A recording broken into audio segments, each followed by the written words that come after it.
Good evening everyone and welcome to GPVWC's coverage of the Belgian Grand Prix for the Super League. It is Thursday evening. My name is Simon Smith. Welcome one and all everybody to what is going to be a potentially slightly soggy biscuit affair because it is Belgium and we are always intrigued to see what happens here. As ever, I'm never alone. We have the man giving the pixelated beauty that is on your screen at the moment, Simon Mellowish doing cameras. And as ever, I'm joined by a fellow man, and this time it is Ollie Woods. How you doing, Ollie? Yeah, not too bad, thank you. It doesn't look like it's too soggy biscuit just yet, but we'll see, won't we? We will indeed. I've got the Bourbons at the ready. Qualifying was a tantalising feast. Basically a two-horse battle between Lucas Euler and Jim Paresis. Euler getting the win out towards the very dying seconds. He was one of the last men over the line. And we'll take you through that grid as we move around the formation laps. Still a little bit grey skies up there, so we shall see. But Lucas Euler then has pole position in the Simcraft Midnight Motorsports. Alongside him with a strong qualifying is Jim Paresis for Torrent, wanting to put that crash from Monza behind him. Get on again. Ruud Heesterbeek is third for Nijo Racing. Alongside him will be Peter Casa for Torrent. So Torrent 2-4, looking very strong for them. Lewis Redshaw 2, very impressive in fifth for Hawkeye as they continue their ascension up the order, with David Fiddock making his debut in as a replacement for Alex Cooper for Midnight Motorsport in sixth. Then Lee Morris in the Kernow doing a good job for 7. Adam Rouse 8th for Woods Racing, with Tom Parker 9 in the sole constant here this evening. Jordan Weeks rounds out the top 10 for Norge Zone, with Tom Vandervoort a surprising 11th there. He joined at the very last minute before qualifying, so that may explain his positioning, with Miko Sukas rounding out the top half of the grid in 12th for Norge Zone. And then for 13th we've got Ryan Walker for Hawkeye, deputising for Bart de Vos. Don't know if he's in, apparently he might well be now. Jason Muscat in 14th for Red Archer. And then 15th, Harley Hamnet. I think that's got to be the highest ST start we've had this year. He's making his debut, good work there. 16th we've got Boyd Bryson for Phoenix F1. And then 17th, Mark Fuller in the other ST car. Team Toyka 18th for Woods Racing. And then 19th, Kieran Ryan in Phoenix. 20th, Matt Clitt having a outing in the Green Stripes Racing today. And then 21st, David Junt. I don't know what's quite gone on there, but he starts 21st. No, he's one of the only drivers on the primes. 22nd, we've got Andreas Walters, who is making his debut in the Halcyon after doing a pretty good job in both Formula Challenger and SC, Super Cup rather. And then we've got Steve Valoy sitting in the pits at 23rd. I don't know if he's actually going to be joining us. And then 24th, well possibly 23rd, we've got Vinod Moodley in the other Green Stripes. That we do. Verloy didn't complete a lap in quali either, so I wonder if he's just here to get attendance points. Moodley did qualify in 21st position. He was popped down to the back of the grid with a penalty following his Liuzzi-esque start in the Monza. Any predictions as they start to line up on the grid, Ollie? Well, I reckon this is probably going to be a potential happy times here. Their engine's got a ridiculously good boost this race. Partly because they've got more people to do R&D than anyone else, because they've got 3 customer teams and the rest of us have got 2. So I'd think Euler followed by one of Paresis or Heasterbeek probably. Well, I predict a riot is all I'm going to do whilst I quietly head bang in the corner. They're just lining up onto the grid now. Very short run down to the source as ever, but we saw carnage in the FC race. The Super Cup was a wee bit better. Let's hope they all get through here. The lights are starting to come on, and tonight's action from GPVWC Super League is about to get going. Off and away is Euler, but that looks like 5th position. Look at Casa, he's got quite a funky start alongside there, but he's got nowhere to go. Paresis goes down the inside, he's crashed into Lijo. Round goes Paresis, he's stuck in the middle, everyone's trying to get through. He's lost his front wing. Mark Fuller's just crashed into the back of him too. David Junt's in trouble, but Fuller there with nowhere to go just drove straight into the spun car, and it's a 1-2 for Midnight Motorsports. Euler with Fiddock from 6th to 2nd. He's got Heasterbeek Sukas from 11th up to 4th. A superb start for the Norge Zone, and Heasterbeek comes alongside Fiddock down into the end of the first straight, and he's through into 2nd ahead of Fiddock, Sukas, Casa, Morris, Redshaw, Weeks, Rouse, Muscat up to 10th from 21st position. And those cars in trouble, it is Mark Fuller in the ST, Tom Vandervoort and Jim Paresis are the 3 with missing wings. Yeah, not quite sure what happened to Vandervoort. I saw him go left off the line into a wall. I'll have a look at that one for you. But really, really bad in terms of the Constructors' Championship. Nijo really didn't need that. Neither did Torren, to be honest with you. Because let's face it, Midnight just going to run off now.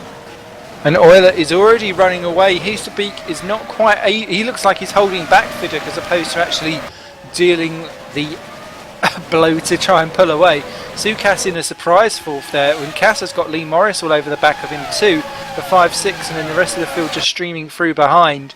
And yeah, 1.9 seconds already. And look at Fiddick, he's trying to go around the outside in Blanchimont. Is he? They're going to go side by side? Yes, they are. Oh my goodness me. The respect between those two, and Fiddick round the outside through Blanchimont. He's going to have the good line for bus stop. Heasterbeek goes in very, very tight. There's Morris and Kassa in trouble behind.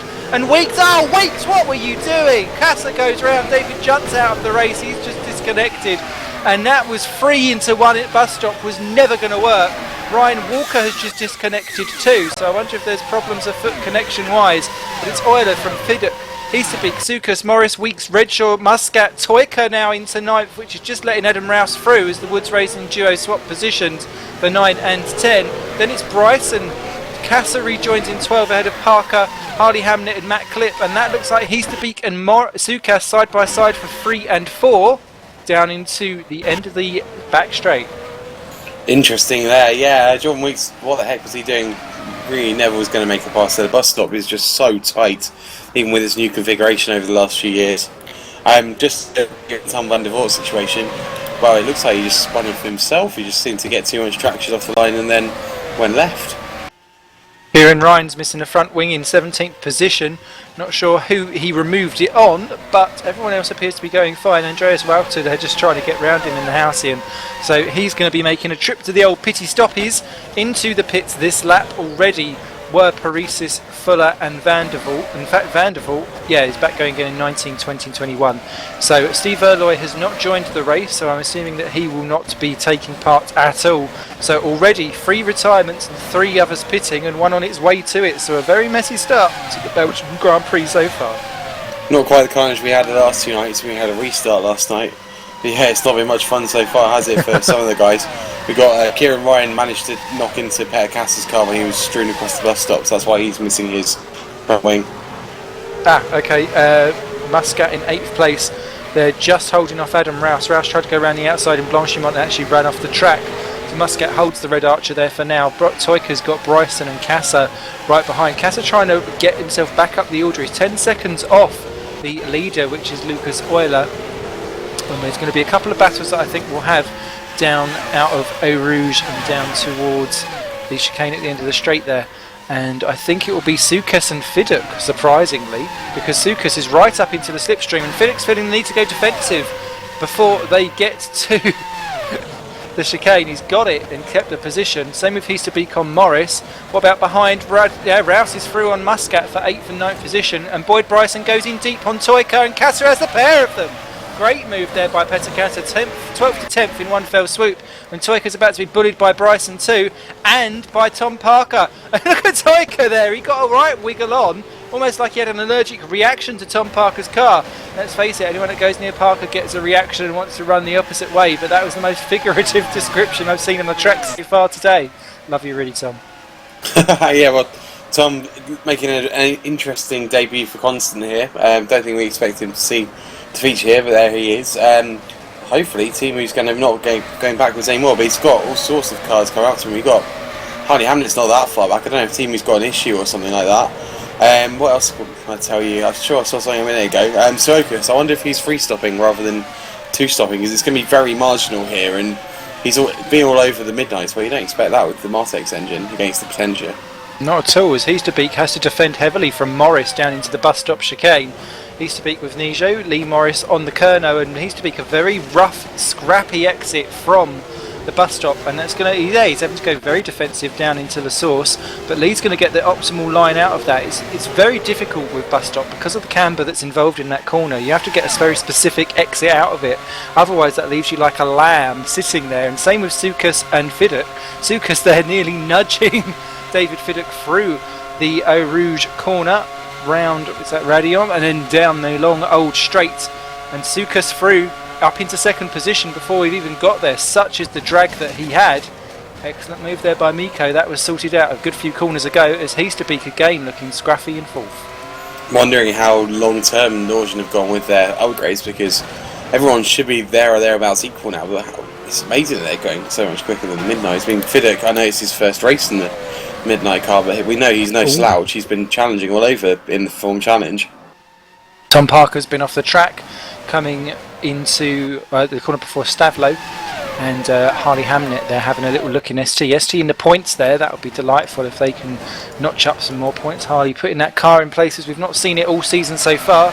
Does that show that upgrades are finally coming, or if the drivers maybe weren't quite pushing the car to the limits that it was capable of doing? Sukas now 5.3 seconds behind Euler and struggling to really make an attention. And Lee Morris, where's Lee gone? He's disappeared off of my radar at the moment. No, he's still back in 5th position. But Fiddick having a look again at Sukas. Different exits out of Blanchimont. And Fiddick a little look down into the bus stop, but not committing yet.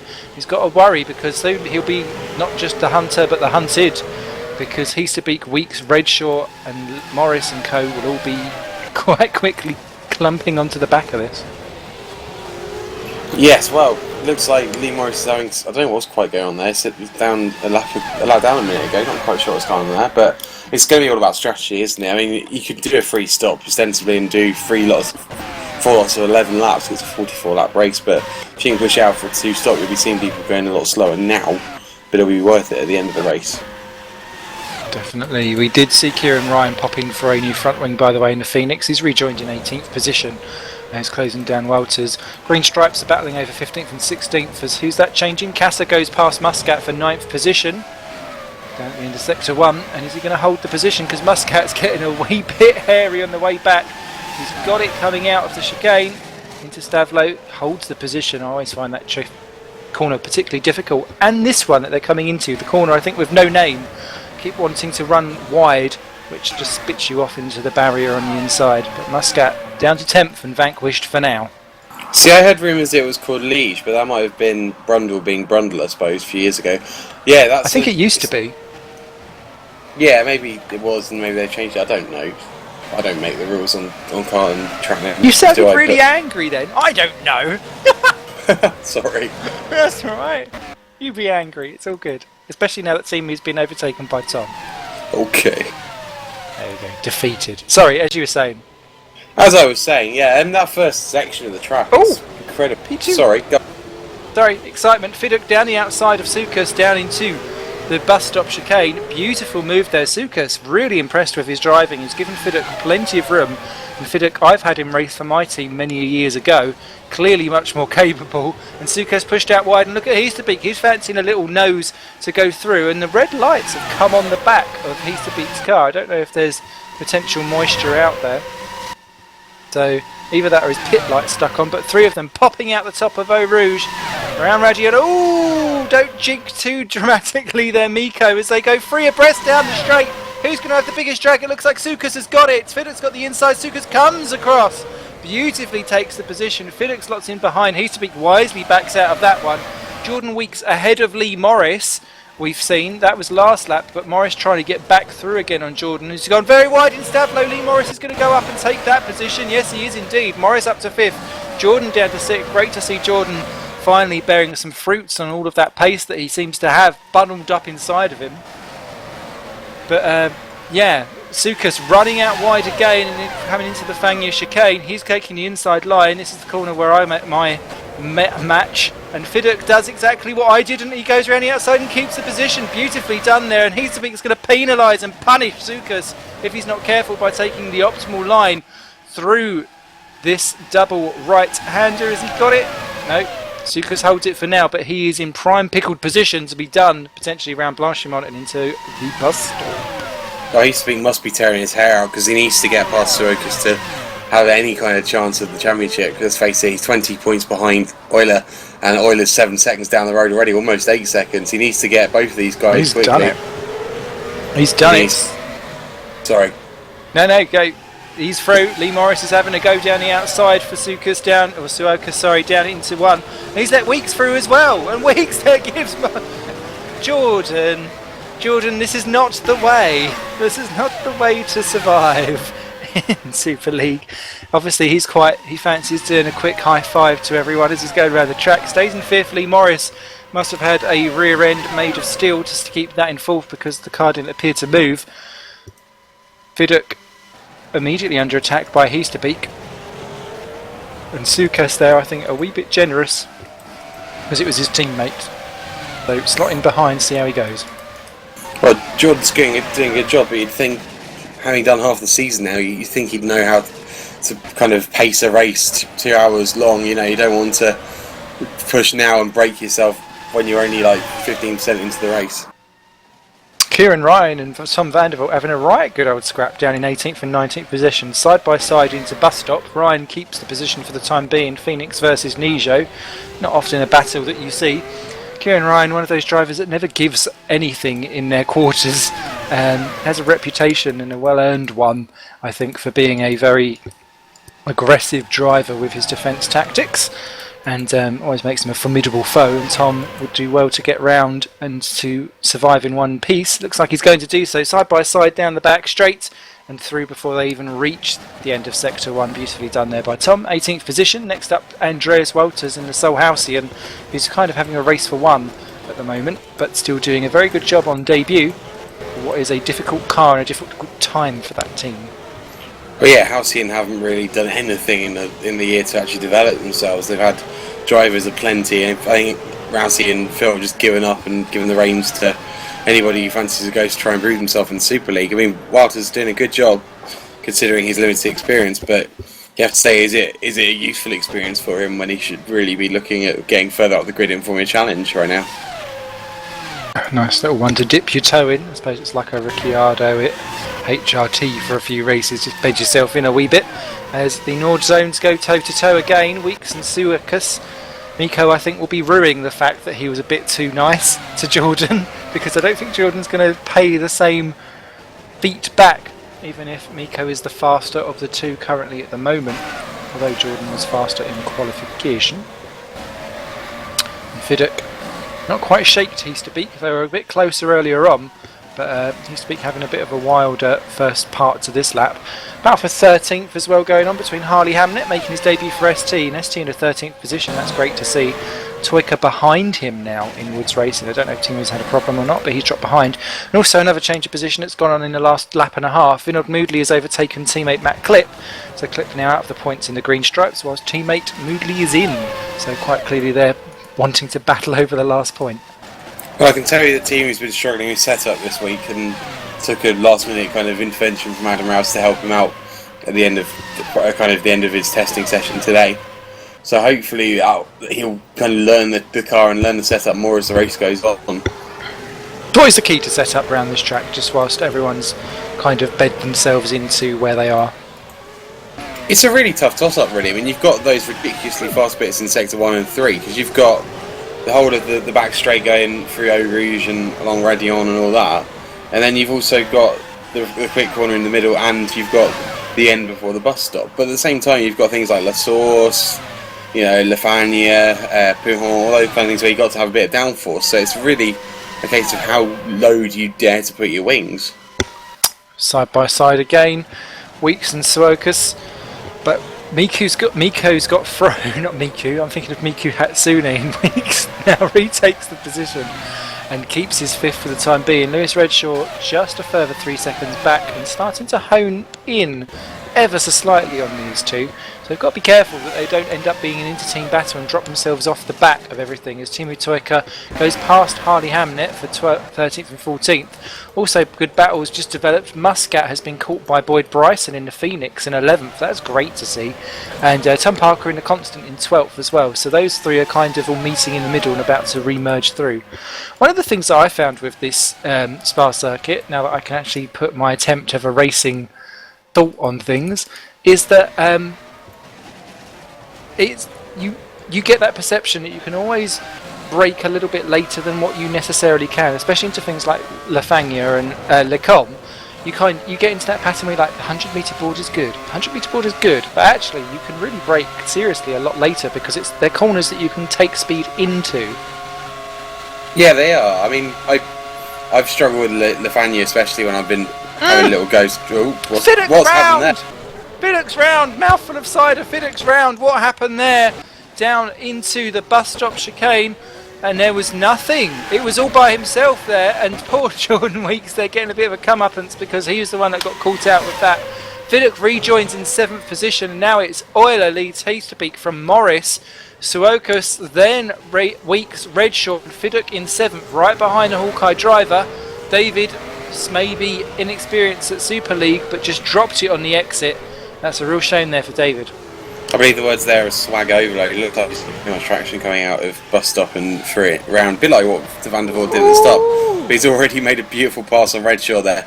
I don't think he's going to be too far away from the rest of them. I don't know if he'll be able to make it back to second where he was, but it's going to be certainly fun to watch it. Also, Boyd Bryson's just overtaken Muscat as who's that off? That's Weeks is off, and he's lost a wheel! He's lost a wheel in 9th position. What happened there? Was that out of the com? Yes, it... No, it was into Stavlo. That was bizarre. It was like he had some kind of game freeze, because he just goes straight on into Stavlo and smashes into the barriers. Out of the race there for Jordan Weeks and Nordstone. That is retirement number 3. Real shame there. What that has done is push Boyd Bryson up to 9th position, because he's just got round Muscat, and Muscat's going back round into the Fangyu chicane. 9, 10, 11. Bryson, Muscat and Parker having an absolute ding-dong, and it's delightful to see Phoenix. Really, they have risen from the ashes, but they're both not able to... Oh my God! Free off! That started by Bryson going round and then just losing it on the exit of the corner.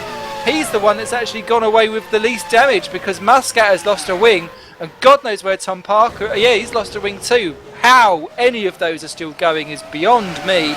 And Suokas is in the pits for Nordstone. It is all kicking off here at the Belgian Grand Prix. Oh God, curse to the commentator. I was about to say how great a job that Boyd was doing, because we don't see him far up, but he is a really good driver and he works very hard to be where he is. But it's just so unlucky for the other two that he spun there, really. What a shame. I could just see, because it was both him and Muscat had run very, very wide. They was out on the exit curb, and obviously there's less glip there. So, yeah, the commentator extraordinaire Simon Lewis just saying, I don't know how he's still going. He was in the air. There was definitely air and space between the tyre and the floor. That looked like... that. Do you know what that reminded me of? Brazil 94, when you had those 4 cars all collecting with Verstappen and co. The way they went up into the air, it looked very similar. But Euler leads then by 10.5 seconds from Hasterbeek. Lewis Morris? Oh dear, there's a baby mash-up photo that I dread to see. Fiddock in 4, then Redshaw. Kassa now up to 6. Suokas, who's pitted, is in 7. Toika's up to 8th. Harley Hamnet 9th for ST at the moment. Beautiful. Bryson's recovered to 10. Vinod Moodley 11 for Green Stripes. Clipping to 12th. Great for him. Then Adam Rouse in 13th. Tom Parker's in 14th, looking a wee bit limpy. Muscat's rejoined in 15th. And Tom van der Voort just outside the points in 16th. Paresis, Bryan, Walters and Fuller are your 20 runners. Yeah, I think Rousey's already pitted. I certainly saw him and Parker meet each other. Yeah, as Euler pits in. It's going to be a nice quick pit stop. We know their team are really well trained to it.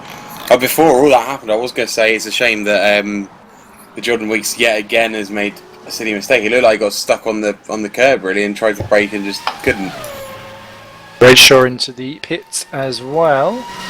So obviously this is the time, and would you say this is bang on for a 3-stopper? Exactly. Walters is stuck now as well in 20th position.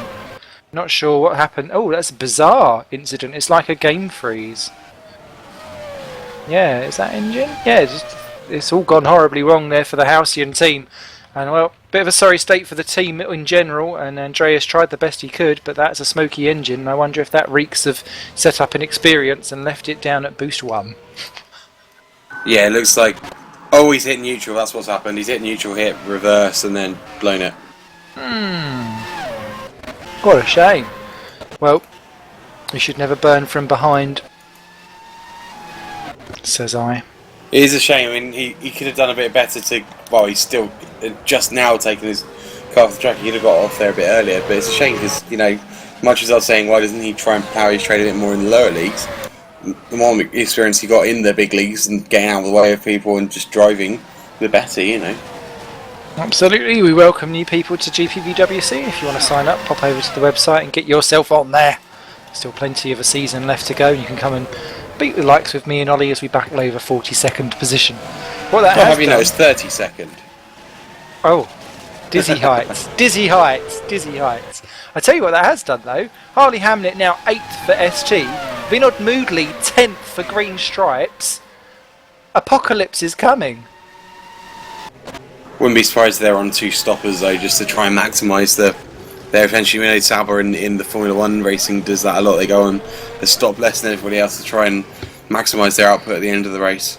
Sviduk's into the pits and is going to rejoin behind Suokas by the looks of it. So there's going to be no end change there.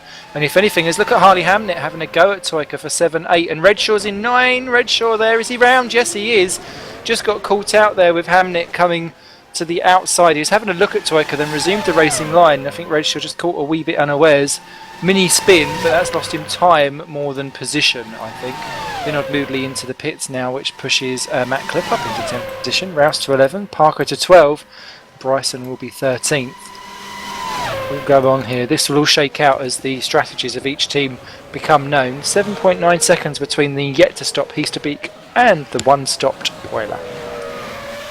Interesting in terms of strategies. What's happening now? The only car I've seen on a second stint on the prime tyre, is Lewis Redshaw himself. So I guess he's probably getting used to the lack of grip that the prime tyre is giving him. The other cars that I've seen on the primes a bit further down, so you got Vinod Moodley, Jason Muscat, Tom van der Voort, who of course I think he was always going to go onto the primes to get it out of the way after his accident at the start. I can quite happily report that my pear cider with cherry and apple was rather nice, and it was aptly made by gamers. Nice. Other brands of cider are available. To be fair, I'm on the not quite summer drink that everyone drinks with an old clock. In other words, Pimm's. I should have just said Pimm's, really. The one, the kind of pretend Lidl version. Again, supermarkets are available. They are, indeed. However, I do shop there too, because it's cheap and cheerful. And who's that? Changing. That's Hamnet round the outside of Toyka for 7 and 8. Toyka pits. That's why he was trying. I thought Toyka was going for an unusual line into bus stop. He obviously wasn't bothered that Harley was coming through and just wanted to leave him to it. Harley's doing a fantastic job in that ST car. Clip up to 9 then, and Rouse back into 10 for the Woods team. And Parker, I think, will be able to leapfrog Toyka with all of that pit stop action, and potentially Bryson as well. So Toyka is going to, poor getaway there from the pits from Toyka. And I think what that will do is put him... it's going to be close between him and Bryson. Bryson coming out of last source now. Toyka's trying to get up to speed. Will he be able to cut across? Yes, he will. Bryson's going to have more momentum in the Phoenix F1 car, and Bryson needs to get round Toyka as soon as possible for him to even remotely be able to keep ahead of the likes of Parker and challenge Rouse later on. So side by side they go down a straight. Yep. Toyka yields. Ooh! Doesn't yield exactly quite like what I thought it would. So much excitement, it's made me burp. Interesting cut line there, yeah. Timu's on the prime though, so he's going to have a better stint later on when Bryson and everybody else are having to manage that prime tyre or manage the end of their options.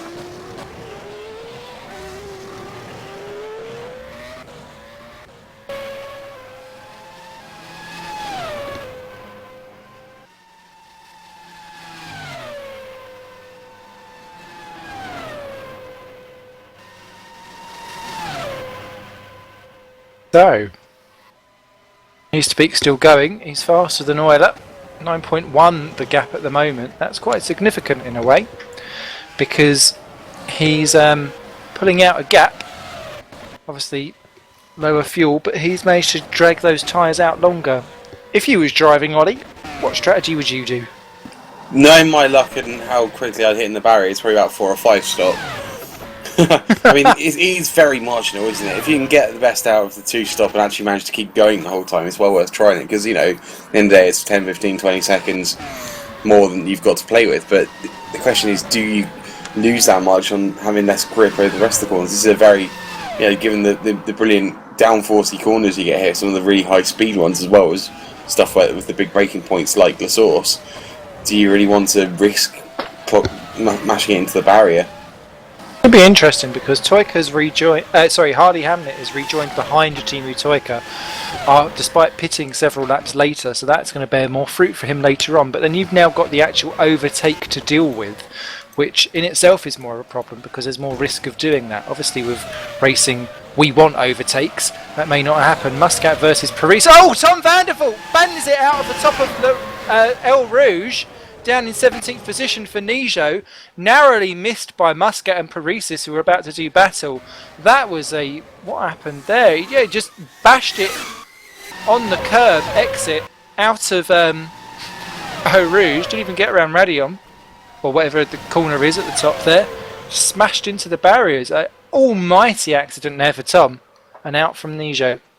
Yeah, he just bounced it, didn't he? It's gone from bad to worse for him. I think he kind of rushed in the last minute, hence why he was 11th, and then bad start and a bad finish. I think he'll be getting the shotgun out and going for some of the people of Holland tonight. Oh dear, let's not publicise that one. Yeah, I should point out he's not actually a shotgun murderer or anything like that. Other countries are available. Other types of gun are available as well. Exactly. And other killers are too, as Parisis has got round Muscat for 15th and 16th positions. So the Torrent now up into the points. Everyone goes to get the Greek, and the Greek is now into the points. 1 minute 20 off the leader. Ian Ryan still going in 17th. Mark Fuller now 1 lap down. He's just been lapped this last lap in the ST in 18th. So there's 18 runners and riders remaining. So potential, if the attrition keeps up, that everyone will be scoring points here at the Belgian Grand Prix. Give a quick rundown of the order on lap 16 of 44. Ruud Heesterbeek leads by 10 seconds now, pretty much, from Lucas Euler. So it's still stretching out like some fatty on a binge with its waistline. Third is Peter Kassa for Torrent Motorsport. Fourth, Lee Morris, 25 off the pace, with Mikko Suokas is 3 seconds behind him in fifth. So keep an eye on that one. David Fiddick, 6th position, recovering 4 back from Suokas in the Simcraft Midnight Motorsport. Redshaw 7, 41 seconds off the lead, 3 ahead of Adam Rouse for Woods. Here's a further 3 ahead of Matt Clipp, who's yet to stop for Green Stripes going long. Tom Parker is in 10 for Constant, Bryson's 11 for Phoenix, Toika is in 12th with Harley Hamnet right behind in 13th for ST. Vinod Moodley's 14 with Parisis and Muscat. Now resolved their battle for 15 and 16 for Torrent and Red Archer with Kieran Ryan and Mark Fuller, your last runners remaining.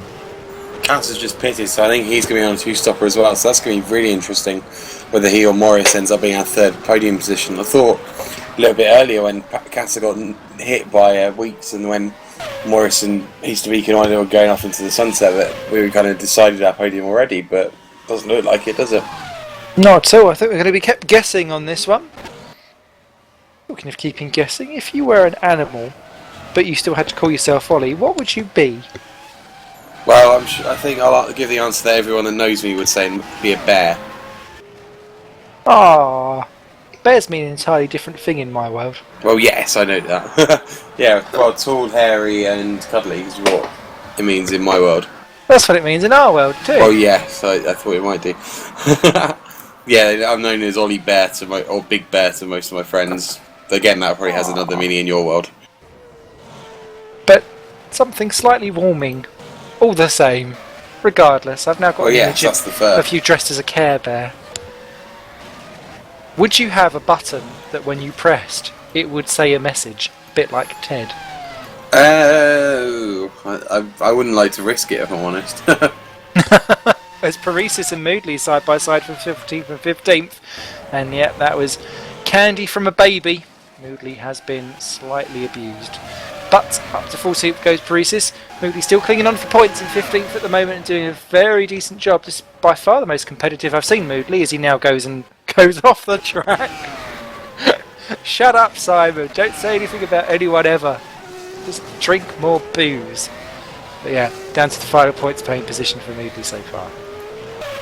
Yeah, we've seen Vinod make a few silly mistakes over the last couple of races. I know Silverstone, he kind of handed the last place to Paul Joseph, his then teammate, in the final corner, and then last race out, he had an expedition, shall we say, in the first corner. But he's doing well this one. I think he's going to get but taken by Jason Muscat at some point soon. But he's already lost 3 seconds to him. But I think we've lost Rouse. Yeah, we have disconnection for Adam Rouse. Oh. That was a disconnection. I saw him dropping down the field. No luck for Rousey or for Woods Racing. Out he goes. And that pops Matt Clip to 8, Parker to 9, Bryson back into 10 for Phoenix. I'd love Phoenix to get a top 10. This is me cheering on my minnows.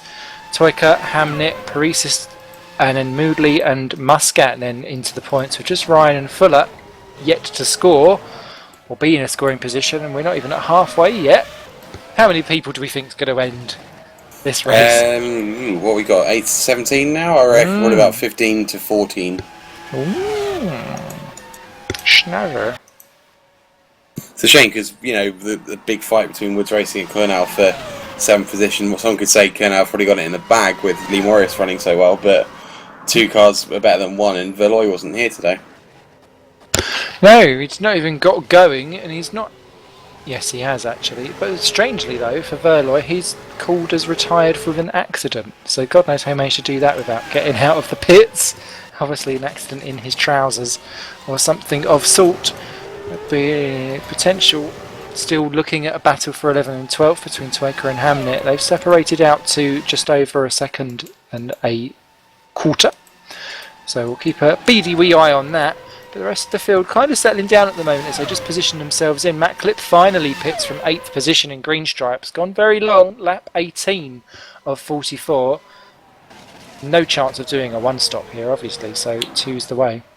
Yeah, not at all. He was on primes anyway, to be fair. He decided to qualify on primes in the hope of maybe making some upsets later on a long line, but a 1-stop here is impossible.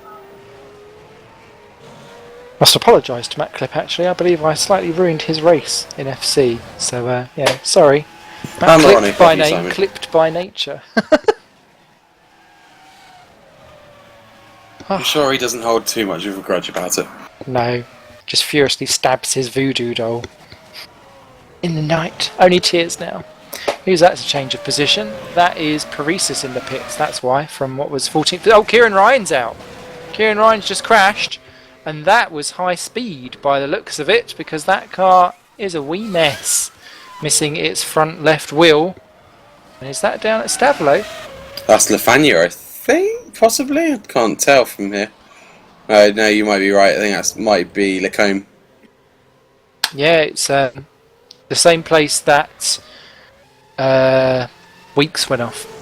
So, yeah, I call it Stavlo. It's not Stavlo at all. It's something else, isn't it? It's like Malmedy or something, isn't it? He lost it into oh god, I've lost it already. Lafang? No, the other one, Lacombe. Lacombe. Okay. Right, it's the big one. Yeah, then he went through and lost it into Malmedy as well, and that's when he kind of parked it. Malmedy, that's the one that I always forget. Battle of. To be fair, I only know it because I was looking on Google for this track map before the race, so I didn't repeat my incident of Silverstone where I couldn't remember one of the corners.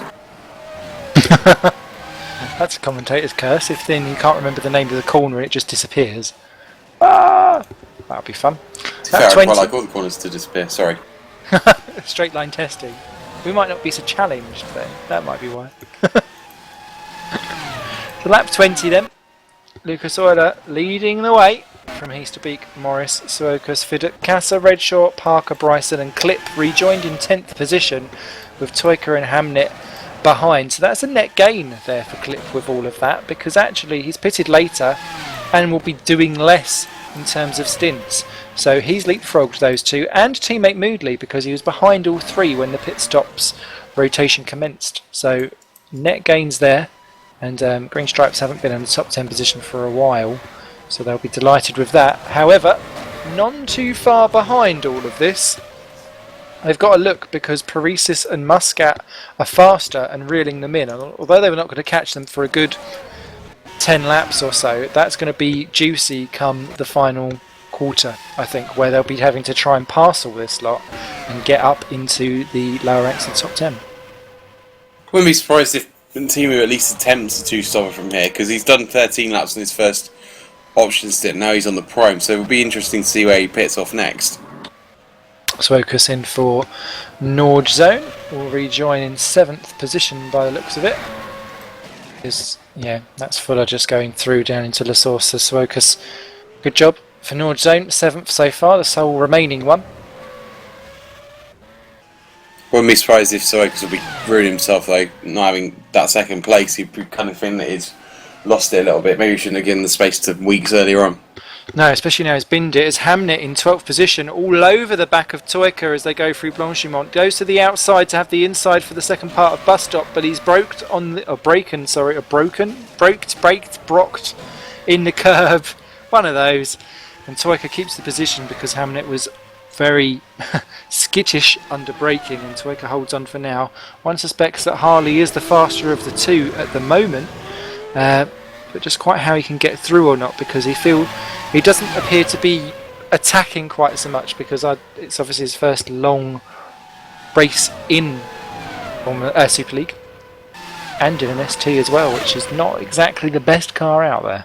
Well, I think they're beginning to make the deficit up a bit now, since we've got to nearer the end of the season. They've had more time to max out, whereas everyone maxed out about 5 races ago. I mean, we haven't seen much of Hamlet here in the GPWC. I think he made a race first PB racing in the Super Cup and didn't finish, so it'll be interesting what he does. He's clearly got pace because he's doing things that none of the other ST drivers this year have managed to do. I mean, let's have a look. He's at least a good half a minute, even more over from Mark Fuller, who's kind of the benchmark at the moment in ST since he's the only other ST racing. And he's doing a really good job to be in the middle with cars like the Woods car and the green stripes, and even at one point in the Phoenixes. Definitely. And then just a quick comment on the fact of the high attrition rate. We're down to 16 drivers already remaining, and this is something that I find across many leagues that I cover or race in, that Spa always has a high attrition rate. Why is that?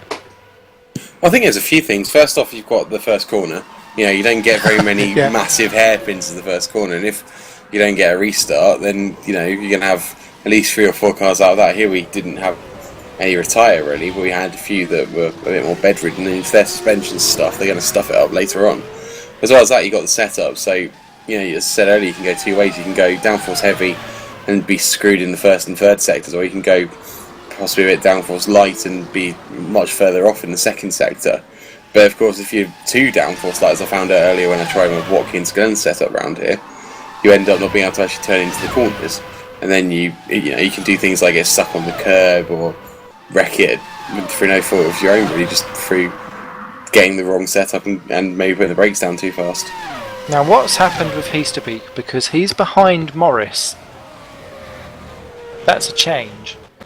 And Heasterbeek's flinging his car around bus stop. I wonder if there's been an error. So I wonder if he's got through or got past, because they were 3 seconds apart, and it was eating in slowly, as Harley Hamnet has got round Toyka as well for 11th and 12th just now out of Stavlo, into the corner with no name. So changes of position continuing on here at the Belgian Grand Prix.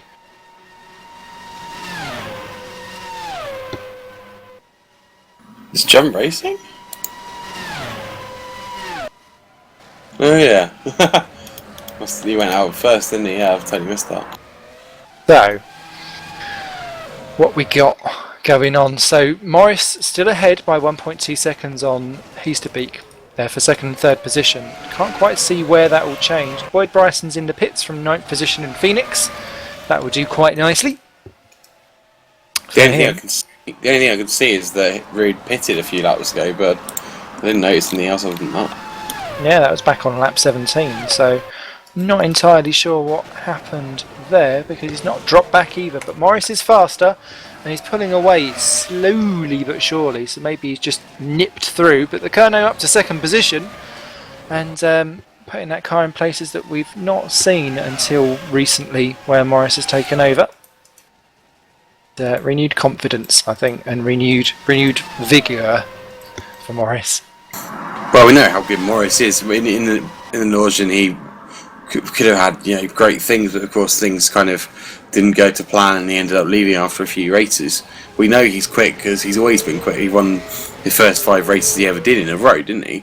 So, yeah, the Kono car isn't bad. It had a bit of a deficit nearer the start of the year because they'd been developing quite far into last year to try and keep Kittel further above everybody else. And now Lee Morris is reaping the rewards. And I know he's done a good job with Valois' setup, because I remember seeing Valois waxing lyrical about that on the forums. Bryson rejoined in 10th position after that pit stop, just ahead of Harley Hamnet, who's giving him a bit of a run for his money actually, and Toyka not too far behind.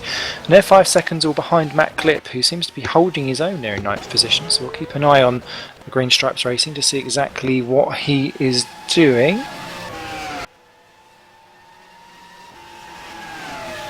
Up to you, my friend.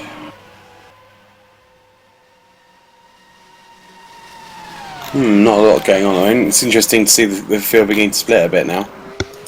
Oh, indeed. And just whilst it's taking a little cooler, we've got someone who didn't get very far in that race, but it is Swiss National Day, so not only are we going to give you some Toblerone, but we'll give you a little salute as well. Welcome, David Junt. A bit of a short one there for you today, mate.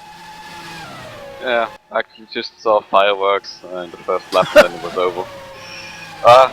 To be honest, it hasn't started that well and it was over after that third lap. And well, what can I say about it? I was having different strategy as usual.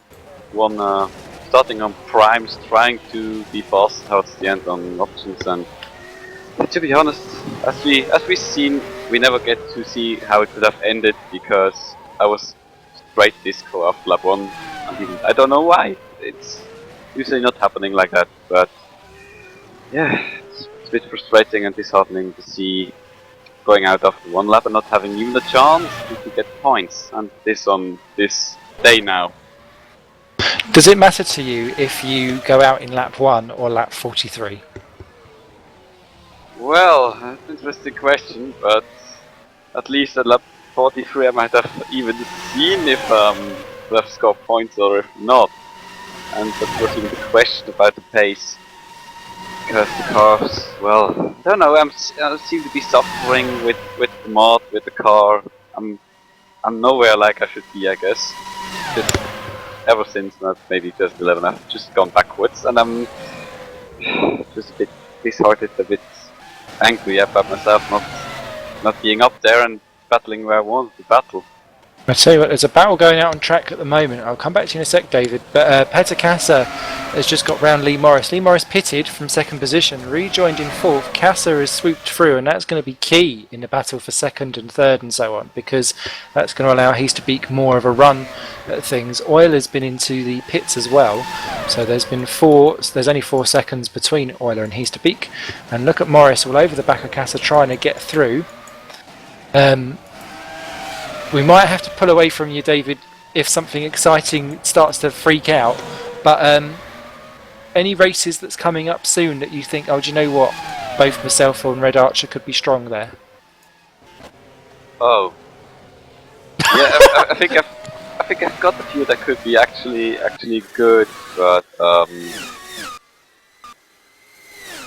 I think I love Japan, of course, but I don't want to make any prophecies or any, like Mario Walker said, of course. I don't want anyone make feel like I will be good at Japan and then do a shit, but well, sorry about that one. I just want to say I look forward to Japan, but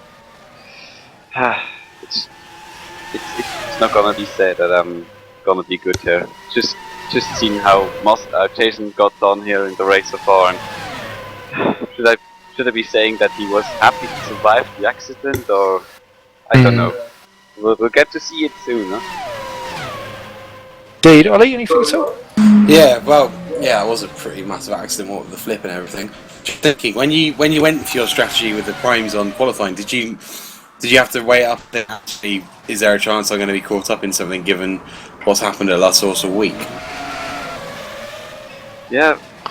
As taking on the primes, of course, I was thinking, okay, I'm going for the back, maybe can he wait some problems and get these out of the way, but on the start, I didn't get lights to see, so I was okay, we're already away, and I was just caught out. And then at turn 1, I was steered in, I saw a turn, I got, oh my goodness, I just had to wait someone already. And yeah, I got stuck, and then well, one lap and it was over. So the chance you could have gotten with starting the other way around like the rest of the field, I'll never get to know where I would have been up, but yeah, well, nothing could be done here. Not to worry, it's Morris all over the back of Casa still for third and fourth now, and Morris is going round the outside as they go into the bus stop and he's through. Beautiful move there by Lee Morris. The paper's width between their wheels, that is two drivers respecting the boundaries and pushing them beyond, well, to the right to the limit, not beyond, because there's no contact, no touching. Beautifully driven by both Casa and Morris. Morris up to third as Fiddick has pitted and rejoined behind Sorokas for 5 and 6. Just as they come up through the hill, I will ask you one question, but I'm going to wait until they get past Lecombe because Cass is having to go back through again side by side. Morris giving him the room to go up around the outside. Through goes Casa. He's got the slipstream. Morris pulls out again. He's not going to be able to dive back through. Beautifully retaken there by Casa and Morris. This one could run for a few laps, I think, as Morris gets on the curb and has a much better exit out of Malmedy down into Stavlo. Is he going to dive through? Yes, he is. That's going to be problematical. That one's contact, unfortunately, but through goes Morris up into third position and Casa down to fourth. That was opportunistic, but it worked, and up he goes. He needed that to make sure that his strategy in the battle for second works out nicely, and you can see the gap between him is already going away. Last question for me, Dave. What are you doing for National Swiss Day? That sounds mightily important. Me? Oh, Yeah. I'm not going to do anything, I guess. Well, we've had the fireworks already yesterday at Basel, and yeah, that was nice, but I don't have anything to fire up, so No Toblerone? I'll do sim racing, so that's everything, I guess. Okay. Well, we expect you to run with a nice nationalistic Swiss livery next time. We'll see. Play some Giebel. Something like that. But yeah, thank you very much, Dave, for coming in. Go and put your feet up, grab a beer, and enjoy the rest of the broadcast, mate. No, thanks, and I'll see you next race. Yes. Hopefully not during it, though. That's the only thing. Yes. Thank you to David there, unfortunately out after the first lap. And crucial move there from Morris on Casa, Ollie. It was indeed, yeah. I think that needs to be made, didn't it, to be able to have any chance of hitting the podium this race. I know Lee has got some really good wet legs on that car. I'm surprised actually. The engine's been more fuel efficient friendly recently. Oh, my goodness, that was sphincter tightening. It was, sorry to weigh all over you there, Ollie, but Casa was going for it. He's not dropped him, but he doesn't want to get involved in a dramatic battle because surely you actually lose much more time battling someone than necessarily going straight for a pass or sitting even behind them sometimes. Battling's even worse. Yeah, as soon as you get stuck in the other car's dirty air, then you're stuffed really, because knowing you lose grip, but also you just know that you're going to have more chance of making a mistake through a corner. I mean, Cass's probably going to bide his time to see what Lee does from now. I think knowing Cass, he's probably on a slightly different strategy. Well, Petter doesn't normally do it the normal way, so yeah, I think you may well be right, Mr. Forrest. So, what are we on? Lap 28 of 44, so it's still probably everyone with at least one stop to go. And it is Euler 9 seconds ahead of Heasterbeek. Morris and Casa battling over third and fourth. That, to me, I think could be key over the final podium position. Svokas still ahead of Fiddick. Fiddick is still 3 seconds behind Miko, so he's kind of got to the 3 second mark and just sat there. Redshaw kind of on his own race now in 7th position because he's 15 seconds back from Fiddick and at half a minute ahead of Tom Parker, who's popped back up into 8th position ahead of Clip, Bryson, Hamnet, Twyker, Moodley. Paresis is just 3 behind Moodley now, and Muscat's a further 3 behind that, so I think we're going to be looking forward to a treat of Paresis and Muscat trying to battle their way back up to what could potentially they could still yoink 9th in theory, because every run from Clip downwards is covered by 20 seconds, and with the rate that they're catching people, there's potential there for that to be done. It's a tough shout because of course they've got to make a pit stop. Well, I guess at least one more, both of them, and well, everyone's got to make one, I suppose. But they've also got to, manage the tyres. I don't know. I think they're both on the. They should be Right? Yeah, they're both full prime.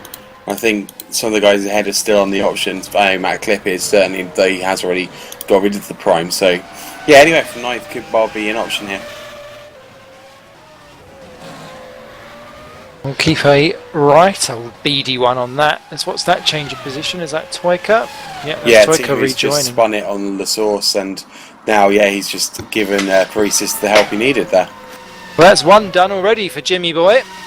Up into 13th position. Timu, sad Timu, down to 14th.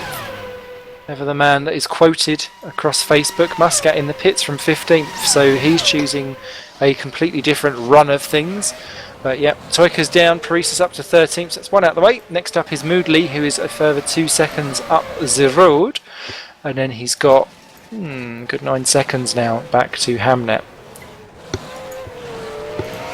Hamnet is still doing pretty impressively, to be fair. 11th, expect that when he started the race. SE and ST near the top 10, and a Phoenix, to be fair.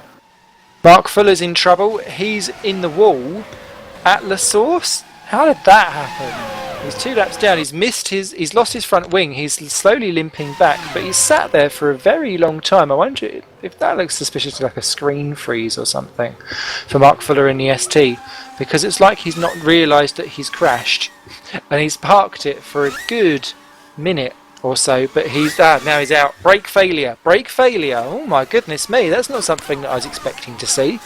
ST out with brakes.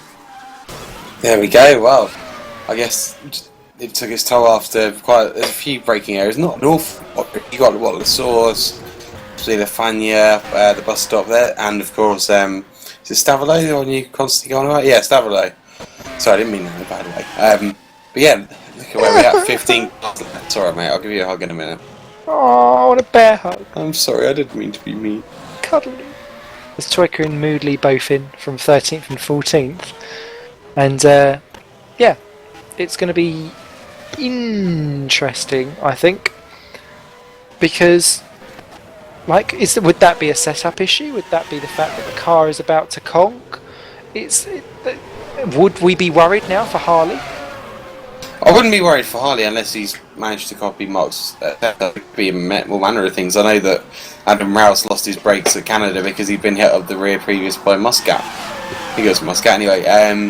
And I know that you've got a certain amount of ducts you can run and pressures and things, and as I say, there aren't too many braking points here, so it can't be that big a failure unless it's just the game reporting weird things to us.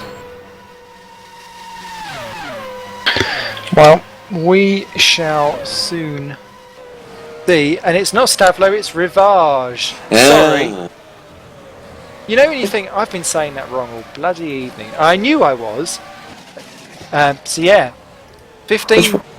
So this is Rivage that Toika's going to. Do you know what? I've always called it Stavlo in my head, and I knew it was wrong because I knew Stavlo was a double right, but it's just always been like that in my head. Sorry everyone, never mind. La la la. Is Stavlo the one at the end then?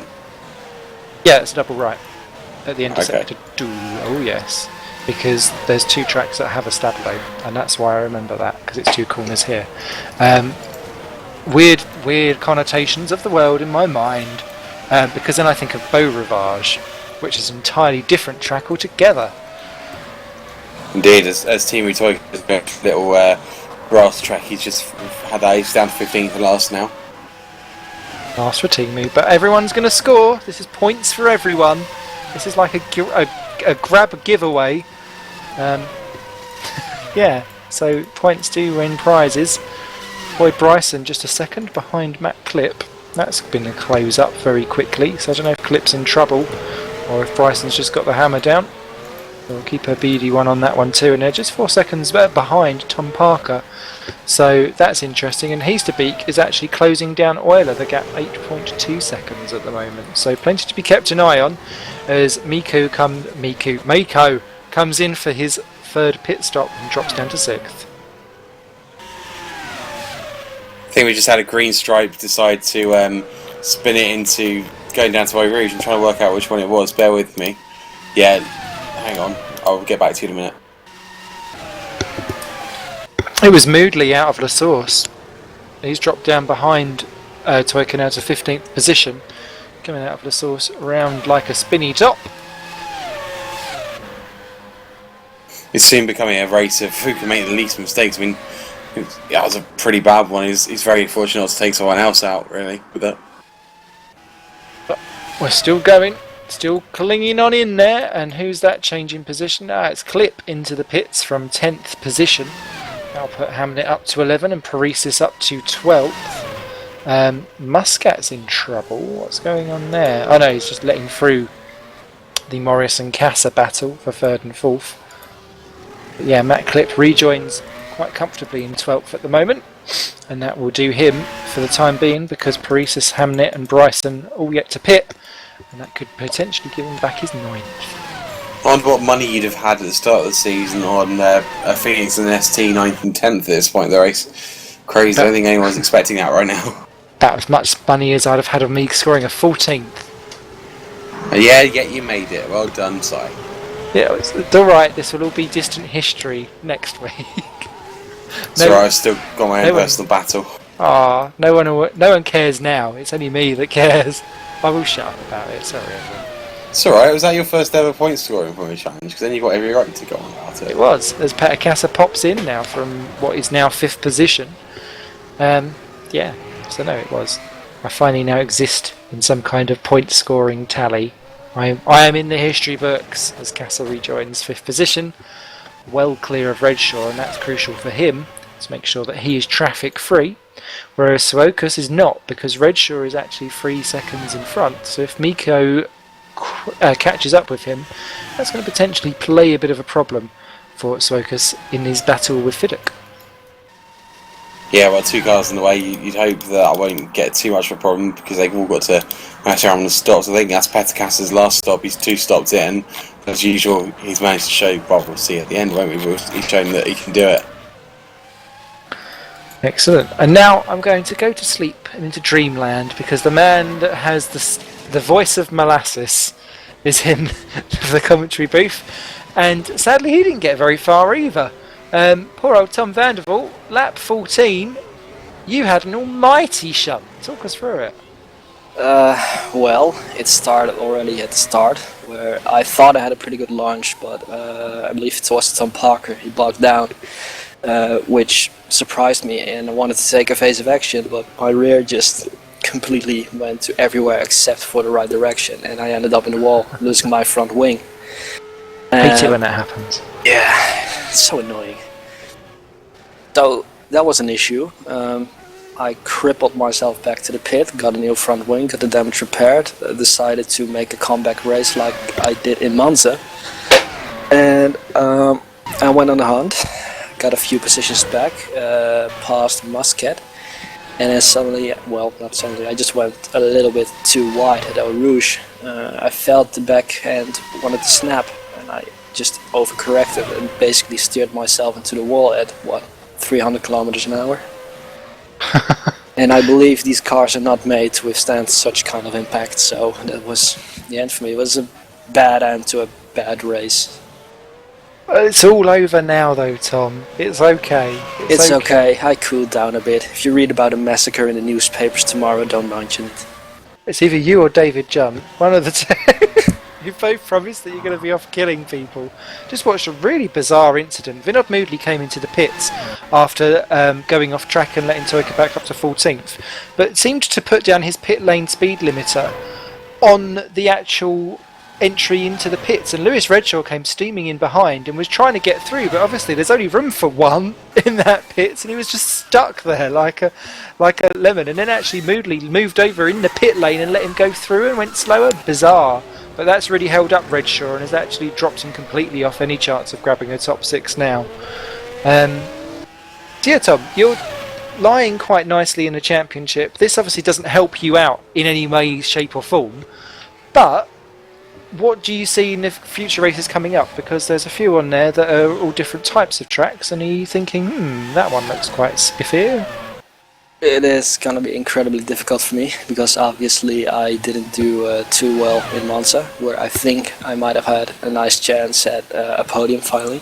And obviously now the DNF, which will not do me anything positive, but I am already going to miss the next Grand Prix in France because I'll not be here to race. So that's also a points lose to Lewis, Alex, and Jim, who are my main rivals in the championship. So it's gonna be extremely difficult to get a decent position at the end of the season.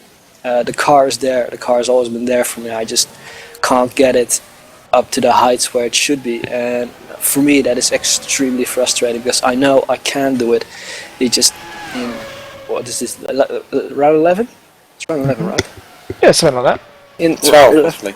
In 12 races I didn't get further than P4 once in Monaco, and seeing Ruud taking wins and podium after podium, it's a bit frustrating. Still, I think for a rookie I'm doing pretty decent, but the second half of the season just went so bad for me. I really hope I can do something good in those last few races, that I'll be there. But we're gonna have to see. I quite like some of the tracks, I don't like some of the tracks, so it's a mix of everything. I'm just gonna aim to do the best I can do, get points, perhaps finally get my podium before the season ends, and we'll see where I end up. Amazing. Zoila pops in and out of the pits and still retains the lead from Heasterbeek, Morris, Videk, Casso and Svokas. Ollie? I suppose the only point I've got to make, on the plus side, it wasn't 5th position. It wasn't 5th position, yeah. Well, that's at least something positive, but I'd rather, finished above 5th position instead of way down. But forever 5th and 4th, it's not done yet. We'll see what the rest of the season will bring to me. Do you expect to be doing this again next year, and do you expect to be pushing for the title? As long as I can race, I will race. I hope I can retain my seat at Nijo because I really feel at home here. Obviously, the fact that I know Ruud Heasterbeek is a major plus for me. And like I said, as long as I can race, as long as time permits, I will just keep on racing, doing my best, and who knows, maybe there is a title shot in from next year. I suppose, really, given what you've done this year, that even if you don't get to Nijo, which is highly unlikely, there'll be about 10 million team managers clamouring for you anyway. Well, if they want someone who constantly finished 5th, then yeah, probably, but... I'll have that. Now, we'll see. I think I want to aim to keep at Nijo, because I really just like the car, I like the team. Seeing this season, we really have something going right now. I haven't been there the previous seasons, obviously, but checking the wiki page, the results weren't very great in the past few seasons for Nijo, and now seeing as we are with the top guys, 2nd position in the Constructors' Championship, this is a really good car, and we have a really good team, and Chris really made something from this team. Obviously, the good results from Ruud last season help with the development of the car, and our good results this season will probably help with developing the car even more for next season, so can only get better from here, I think. Oh, I could listen to you all day, but unfortunately we're not allowed. I'm going to have to record you one day and just have you replaying in sleep. You've got I don't know what's wrong with your voice. It's not wrong, it's awesome, but yes. And do not doubt and do not put yourself down. As a rookie, you are doing a stupendous job, and even if people that have raced for years and years and years put you as a measure stick, you are still doing an awesome job, so keep on in there. Cheers, Tom. Thank you very much. Have a nice evening. Yes. A few things went on there just whilst Tom was lamenting over the world and everyone in it. It was that Lee Morris pitted and got out and stayed ahead of Petter Kassa, and the gap between them is now 6 seconds. So Morris certainly stamping down his authority all over that 3rd podium slot. Videk's still yet to pit though in the 2nd of the Midnight Motorsport, so that's why he's still there. Jim Parisis in 11th position all over the back of Matt Klipp. Parisis has been into the pits, as has Klipp, so this is a definite battle for position. He's already disposed of Harley Hamnet, and that is going to be Parisis' next target then, to get into the top 10. It does look although Boyd Bryson, who is yet to pit in 9th, will be potentially within target as well. So it's all closing in with 7 laps to go. Paresis on the back of Clip as they go out of Eau Rouge. Plenty of room there. Clip goes defensive. Paresis goes right, ring him around the outside. And Boyd Bryson pitted that lap and has just rejoined. Oh, my goodness me. That was a bit too close for comfort. Paresis with one wheel on the grass. Never a good sign. Fiddick into the pits as well. And he's coming out. And I think that's going to be close with him and Casa. Surprisingly. Can Fiddick jump Casa? Oh, he's on the exit of La Source. And Casa's round! Casa's round! He's lost it! Oh no! And that has essentially given Fiddick 4th position. Suokas there is getting a little hint of Casa in the background too. All kicking off here at the Spa circuit. We've had no end up of action. Yeah, it's not stopped, has it? I wouldn't put it past Petter to stick all the way to the finish. Now he's on the prize, but then again, so thick. And I don't think that Bryson's going to be that safe from Paresis, who's now into 10th. He's only actually 2 seconds behind now. Yep, no, good spot. He's been in and out of the pits for the Phoenix. Still clinging on to 9th position. It would be great if he can stay there. But I think Paresis is reeling him in like like a millionaire on a binge in Las Vegas. Attracting all them ladies. Run them in quick. Clip 11. Hamnet still there in 12th.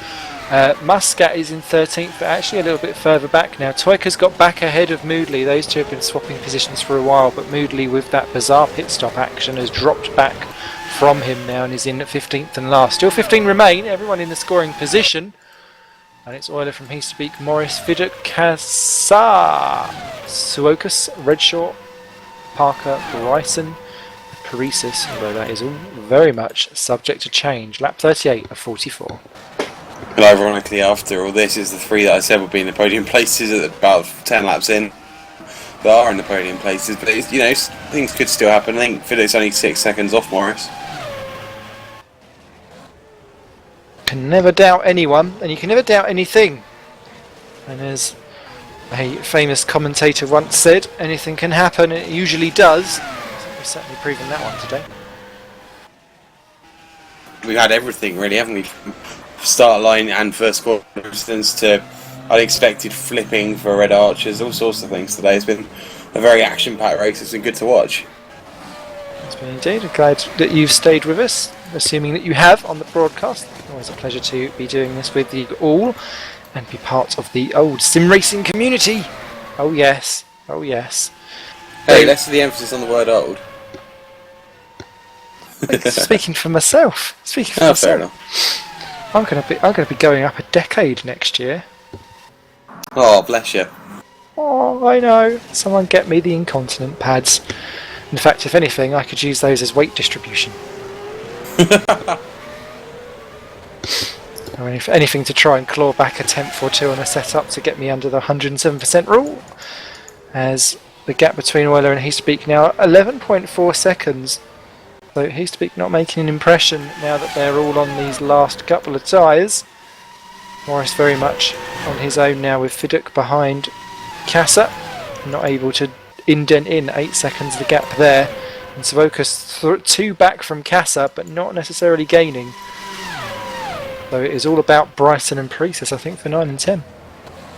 It is, yeah, I was about to point that out if you hadn't got there. Well done for getting there before I did. Paresis going round into Rivage all over the back of Bryson now. Bryson's not helping himself by locking up.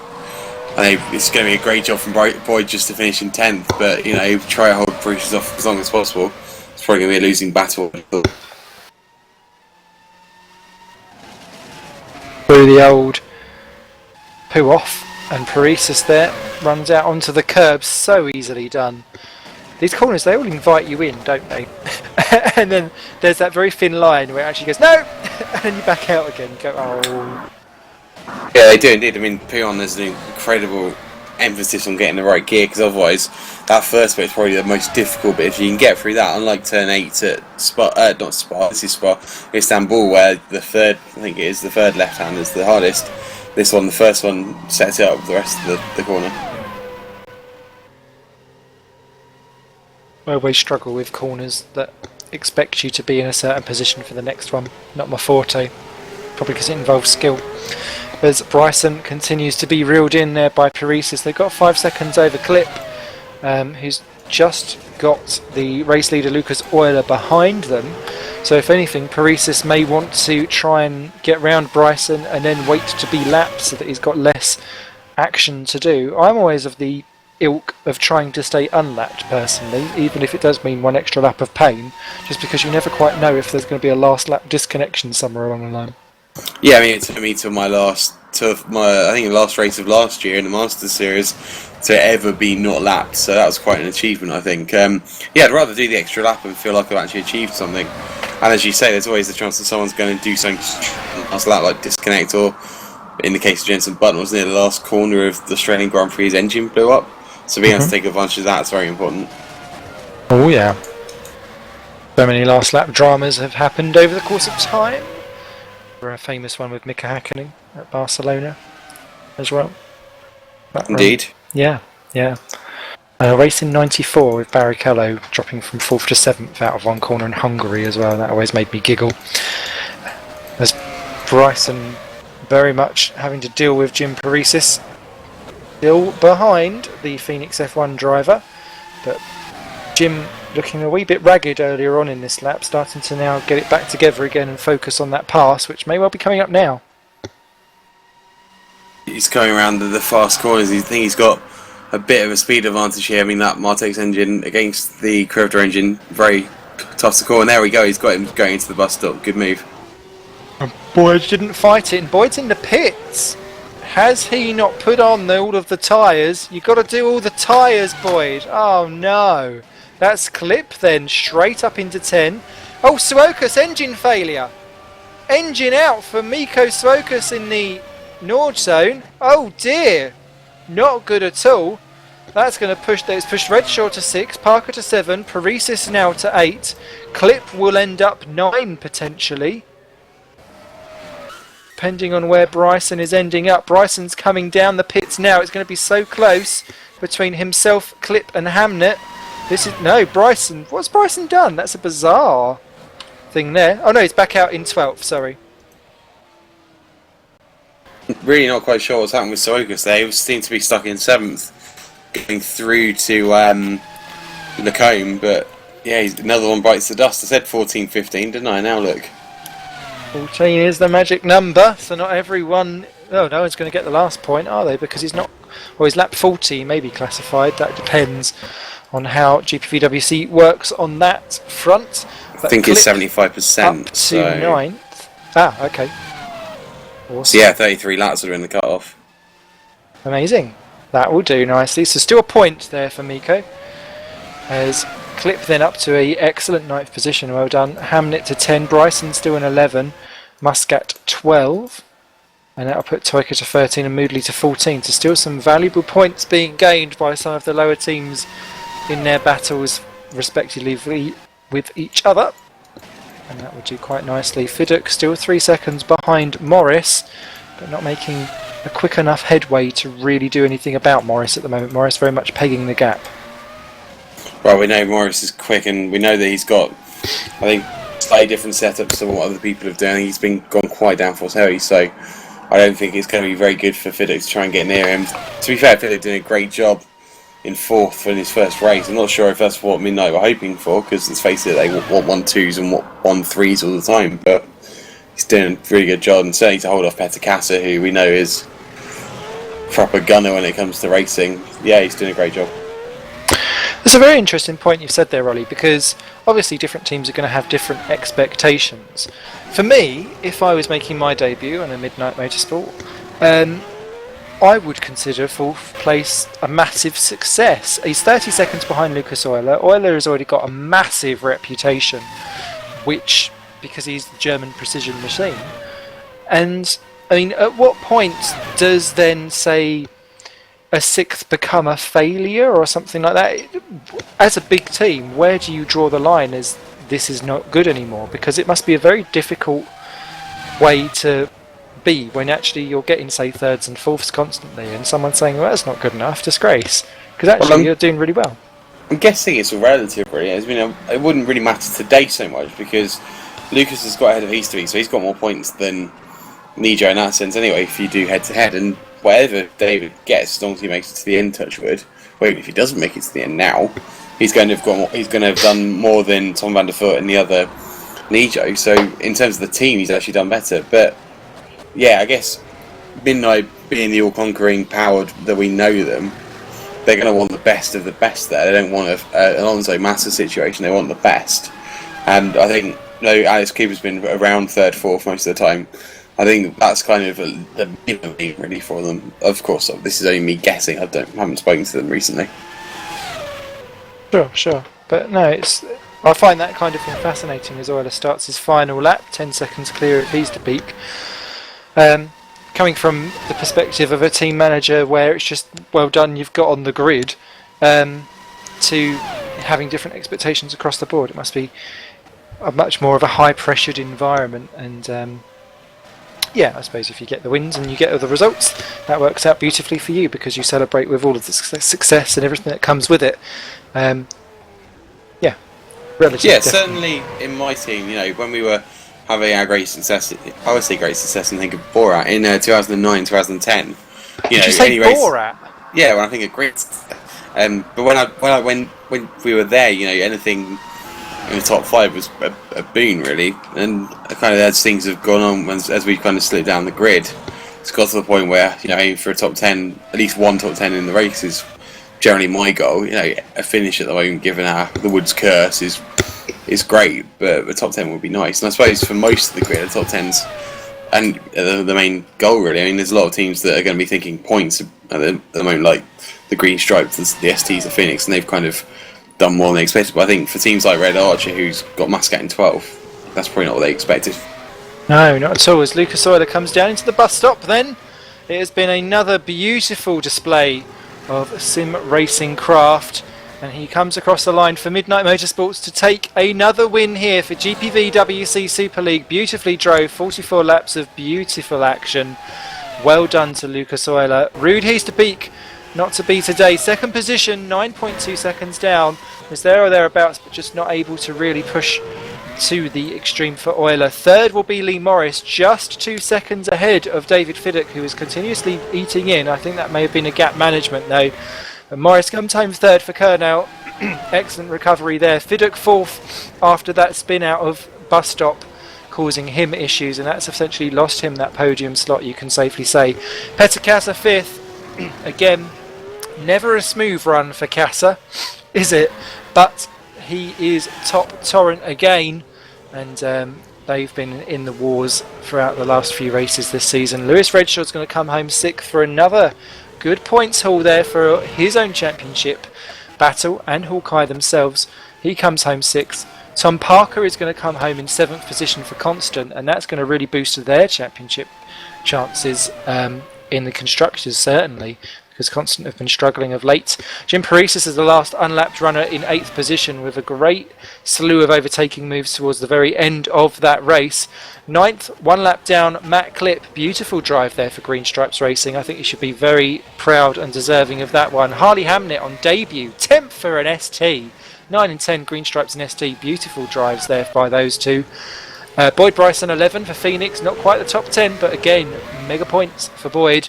12th goes to Jason Muscat for Red Archer. 13th, Timu Toika for Woods Racing. 14th is Vinod Moodley, 1 lap down, just managing to stay 1 lap down in the Green Stripes of 2 points. Miko Sorokas gets the last point despite an engine failure on lap 40. And our retirements: Mark Fuller with brake failure. Kieran Ryan was an accident. Adam Rouse disconnected. Tom Vandervoort was a crasher out of Eau Rouge. Andreas Walters was an engine failure where he selected neutral. Jordan Weeks crashed out lap 10. With Walker and Junt disconnecting at the end of lap 1, Steve Erloy did not get out the garage. Worth pointing out, Kenhouse first ever podium. Great job for them to come so far in a year and a half. Absolutely, yeah. That's off to them. Wait to see if we get anyone's in for interviews. Any standouts for you today? A couple of things, yeah. So Tom Parker coming back in constant. We know he's blooming quick, but that car, not the quickest there is, so it has got a potential engine, I believe. For some, I might be making stupid things up again, but yeah, he did very well there to come into 7th. Harley Hamnet, driver of the day, if you ask me, 10th in an ST, blimey. So expect that. And 11th for Boyd Bryson, same, did a really good job considering that they're the teams they expect to be even further down the grid, really. Yeah, absolutely. I think everyone that came home did a decent enough job today, because the points are the proof of the pudding with that one, I think. Yes, personally for me, great results from Euler, obviously Morris to get podium. Fiddick debut, just one small mistake there costing him an error, but generally a very mature drive. Great stuff from Clip and Hamnet and Bryson, particularly there, and also a good recovery from Jim Paresis to still beat one on the lead lap after all of his dramas. Let's get some people in for a chin wag. Cool, you get them started and I'll just be back in a minute. Okie dokie, you've obviously gone for more drinky poos. We Not have... bless. We have race winner, Lucas Euler, here for us today. So another beautiful win there. And you was kept honest for most of the race because they were never too far behind you. But it looked like you had that one covered. Well, I was quite lucky at the start. I think Jim would have had a great pace. Surely would have fight for the win. But I think he spun. I think Pat had hit him. I did brake a bit earlier, but I don't think it was dangerous or something. And because of that, I had quite a gap already in the first lap, which helped me then having nobody in the slipstream and slowly building the gap. I wasn't sure what strategy Root was on, so obviously I was looking for maximizing the gap without risking too much. It was quite controlled, I guess. Yeah. But it is what you are known for with your precision skills, and that makes you a bit of a formidable foe when we look at the championship standings and the orders and exactly how things are turning out. Must be starting to think this one could well be in the bags for certain now. Well, it's still a long way. It's only 25 points, I think, with Root being close again. So I think this will go to the end, because Root is always there. He'll always fight for win, and you never know what happens. DNF can always happen, so yeah, we're looking to the next race, as always. Fancy a bit of fun at the Frenchie? No reply from that. How do you feel for France? Yeah. I'm not the biggest fan of Manicourt, but the last race I had there, I think I won, so I tried to do it again. Repeat the feat. So no, well done. Go and enjoy your victory there, Lucas. Very well done indeed. We've also got in here today third placed man for first Kerno podium, Evers, as far as we hear. That deserves a Z on the end of Evers. Lee Morris, well done. Yeah, thank you. I just found that out actually about it being the first ever podium, so that's pretty awesome. Just want to thank Mark obviously for giving me the opportunity, and it's just nice to give him something like this back. It's been coming for a while, this first podium. Brewing away, because you've been there and thereabouts, and there's always been something that's just gone, and even today it wasn't straightforward, but you managed to make it work. Yeah, to be honest, this is the most unlikely podium I think I didn't expect to get, if you know what I mean, because heading up to the race we were a bit far off the pace, because midweek I thought I was doing really good with the pace, and all of a sudden the fast guys came out and we were just nowhere basically. I mean, I was struggling to stay in the top 10. You saw in the qualifying, I think I was 7th, and it was like I just couldn't hook it up. The car wasn't at its best because we didn't have a very good engine power for this circuit. That hopefully is going to be fixed in the future, so we can get some more engine power, because at this circuit it was very difficult to create a compromise between having top speed and having the downforce in the mid-sector. We went more for the downforce because that's more of the benefit of our car. We haven't got a good engine, so the top speed's not really there. So we did struggle in a straight line, as you probably saw today, which hindered us a little bit, but we made the best of it, going into a 3-stop. I thought that was the best way of doing it, going on an attacking strategy, and it worked pretty well. And yeah, I mean, I've got to say fair play to all the guys I raced with, because we had awesome battles throughout. I think Jordan was the only one we had a bit of contact with, but apart from that, it was awesome.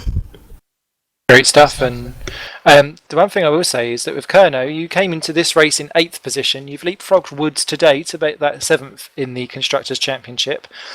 Red Archer didn't get all the points today because they were in a bit of bother themselves, and you've already started eating into their advantage, which was it was just over 60 points today, but it has already shrunk quite significantly. Got your eyes on 6th position? To be honest, no. I mean, anything's a benefit, obviously, for the team, because the higher we get, the more prize money we get, and so on for next year. So it obviously helps us in that way. But I think I said it a few races ago as well. Every race is just a one-off for me. I'm just taking it race by race, enjoying every race, and just seeing what we get out of it. And if we can challenge for race wins, that'd be superb. I mean, I think the next few tracks will suit us better as well, because the last 2 have been engine power circuits, and we managed to nearly win Monza, and we got a podium today, so we can only be happy with that and look forward to the tracks that will suit our car. And I really think we can challenge for wins then. And once again, thank you to Kerno for letting me join, and also to the people who tuned into my live stream today. It was awesome having you there through the race and the practice. Great to have people to talk to while you're practicing. So just awesome day. Really enjoyed that. Thank you very much. Hey, well, if doing it race by race works for you, it certainly brought out the best in Lee Morris. So we give that one 2 hearty thumbs up. Thank you very much for joining us in the comms box here. We've also got Mr. David Fiddock making his debut. And from an old little team back in 2010, you was a B&B driver. You've come a long way. Well done. Can't even remember that, to be honest. Oh, it was only one race, and then you went, God's sake. But yeah, you've done really well. 4th position in the end, just one slight slick up out of the exit of bus stop, but an eventful and surely a nice cementing thing to go, right, I'm here now. Tell us about your race. I'm disappointed with it, to be honest. The quali, I mean, my car was more set up for cooler temperatures, and quali was like 30, just about 30 degrees. So I only had the 1 lap at the beginning to get my lap in, and I was held up. So yeah, it could have been a bit better, but I was happy with 6. And the race start, got up to P2 due to some contact. I had a nice fight with Rudd and the guy in the Norwegian. I can't remember him. But yeah, it was all going well until the chicane. I have no idea what happened. I don't know if I was on the curb or it lagged. It just spun away from me. I wasn't even that hard on the throttle. Yeah, so it was just all fight back from there. Managed to get a couple of guys on pit stops and was chasing so hard at the end to try and get Lee for the podium, but I kept pushing too hard and getting little twitches out of turns. So, but the pace quite clearly is there, and so on and so forth. What happens now with yourself and Midnight? Because obviously Cooper's been the driver up till now, and this is the first race that you've stepped in and deputised for him. Yeah. Are you here to stay, and will you be back for France? No, Alex is back in. The guys just want to give me a drive, basically, for Spa to show their appreciation for me being loyal to the team and all this stuff, and can't thank them enough for giving me the drive. Can't thank Luke enough. I've never known a teammate that wanted to test and push as hard as I do. In testing, we done hundreds of laps. It paid off for Luke. Sadly, I did a mistake, but yeah, thanks to all the guys for their help and giving me the drive. Hopefully, I get another chance and improve. I've got a funny feeling we'll see you on the grid again before too long, or not before too long. Thank you very much, Dave. We've also got a quick chat with Monsieur Red Shaw, who came home in 6th position at the end of all that, I think. Yeah, that's right. Not bad for a pretty lonely day's work. Yeah, it was quite boring out there, wasn't it? Qualified 5th, which was brilliant. And then in the race, got a bit held up at the start, and Jordan obviously had contact with one of the torrents in last chicane, and that caused me a bit of damage as well. Was about second a lap off until the first pit stop, and then just never really got the pace back even after I fixed the damage, so I need to look at why that happened. And with today, valuable points for Hawkeye and for yourself in the championship as well, because you were sitting 8th. That has helped you get back up with Tom Vandervoort in the battle over 7th in the Drivers' Championship, with Jim not scoring massively as well. You've reeled him in slightly, so that's good for you on that front. Also, with Hawkeye in 5th position in the championship, that's moved you closer to Nordzone, because Nordzone had a bit of an implosion day and scored zilch. So a Hawkeye looking at Nordzone in the long term? I know there's 40 points or 50 points roughly between you two, but that's doable potentially if they keep imploding. That is the aim, yeah. I just want to say a big congratulations though to Miko. He did a really good job, and it's just a shame his engine let go like that because he was doing really well and I couldn't catch him at all. But in the long term, yeah, that is what we're trying to do. We're trying to beat Nordzone to 4th place, so that's our target. So we just need to get the second car scoring, and hopefully we'll be able to do that. Amazing. Well, I think you need to give a fair slapping to your Scotsman, although it was a disconnection error. It wasn't necessarily his fault, because we lost two at a time. We lost 2 at a time. So yes, that was the end of that. And I did no jokes on you today. Wow. Dared you know, because you were so anonymous, you were just sitting there going, "Oh, I'll have some points, thanks." Apart from rudely in the pit lane. Yeah, although that was giggles, but yeah, that was covered. Thank you very much. No Last problem. but not least, Monsieur Parker. Park your balls gets constant. Suspiciously, I think more points in this race than they have the entire season combined. Yeah, I got a better points. I got a better finish than they've had entire points all season, so I'm quite happy with that. But yeah, doubled their points, quite happy. Best I could have done, 7th. I was quite pleased with that. It's a bit hot for me at the moment, but I'll take that. You've got a sweaty back. Yes, I even said afterwards that Lewis was on about this t-shirt sticking to his back because of sweat. Mine was sticking to the back of the chair for sweat, so I don't really like that. I need a shower. That's wonderful. You can go off and grab your shower. But is this the first of many appearances for Constant, or is it just a one-off? Therefore, not being constant. Therefore, not being constant, I'm afraid. Thank you very much to Mark, though, for the opportunity. It was very much last-minute thing. He said on Tuesday or Monday I did a drive. I was like, go on then. And started some practice. I didn't think I was going to do that well, but yeah, thank you very much to Mark, and hopefully, if he doesn't mind, I can do some races later on the season. Maybe when Pavel's back, he can take his Super Cup seat back, but we'll see. I'll have to have a shower, so yeah. Okay, well, thank you very much, Tom. And I'm getting this impression, I don't know if Ollie, if you're back yet, but Yeah. Oh, fab. Sorry, I just went on a tangent without you there. Sorry, mate. I was getting the impression here that actually, with Tom, with Lee, and with a few other people, actually doing things race by race sometimes appears to bring out the best in people, and maybe we should all take a chill pill and just go, do you know what? Hit the race head on and see what happens. Definitely. I mean, you've seen Tom come back from, well, definitely big problems at the start of the year, and he's doing incredibly, isn't he? I mean, it's going to be costing us points soon. Hint, hint. Tom, I'm joking. Sorry. Yeah, but you know, when they're thinking actually no pressure, not aim for the championship, they're doing a great job.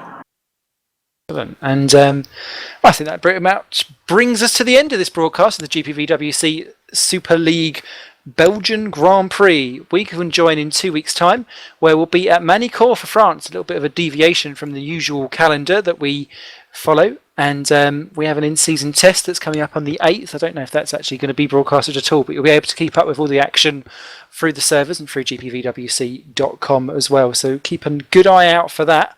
We'll be back on the 15th of August for this specific Super League broadcast, but remember we're here all week. So on the Tuesday 13th, we'll have the Formula Challenge. The Wednesday the 14th, we'll have the Super Cup. And then on August the 15th, the Super League itself. And that just leaves me to say that we should all enjoy our sim racing and embrace it. And remember, we all do this because we love the hobby, not because we feel tired and married and dragging down to it. And there's a lot to be said for that. Thank you very much to Ollie. Thank you for having me once again, and thank you all for listening to me. You are more than welcome. Thank you very much to Simon Lewis, who as ever does cameraman extraordinaire down to a T. In fact, down to an S and an M as well, because they are his initials. My name's Simon Smith. You lot will take care, and bye!